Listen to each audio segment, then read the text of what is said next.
ก็มืดละโอ้ยเนี่ยว่าจวดจัดเลยปีนกลงทางเอวะดูด่านเตะ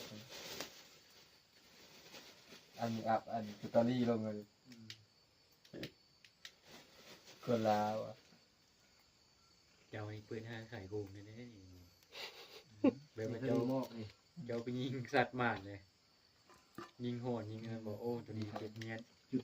ขายโคมตัวนี้มาได้ตัวนี้ปืนหอนนี่มูมินีเปิดใส่หอนบ่เวลายิงสัตว์อย่างใดมันก็เอามันวางไว้แล้วก็เอาโคมไปวาง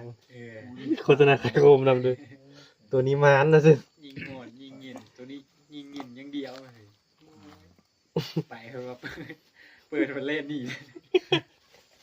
โฆษณาเกินจริง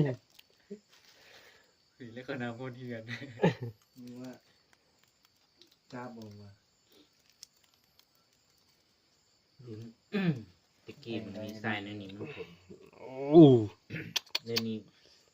มีอีกเยอะเลยจักเป็นอะไรทรายแบบนี้มันมักลุ่มนี่แบบนี้บึดเดียวมันอยู่ต้องเพิ่มเกลือเน้นๆให้มันเค็มกระซากใจ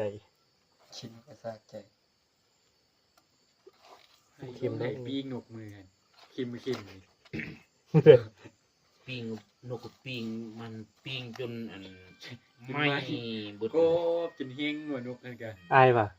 บูมูเลยไม่ได้เอาอย่างมวยนกมุ้งมันเลยยังได้ก็ฟ้าวมันยังไม่ทันสุก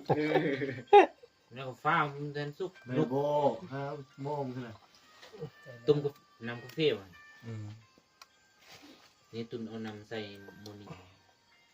โอ้นี่ไงคันนี้เอาเลยไหมเอาใส่โม่อันนี้เอาอีกกินฮ้อนหลายเป็นสิลวกไป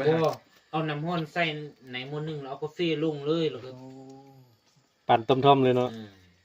โม่ใหญ่พากันเอาบวงสด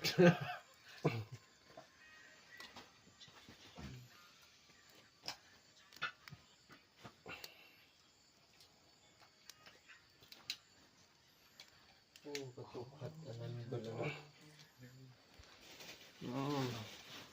ติดน้ำดีครับ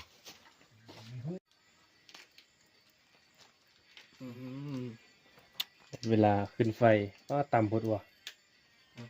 เดี๋ยวกินอะไรยังจะสุดละ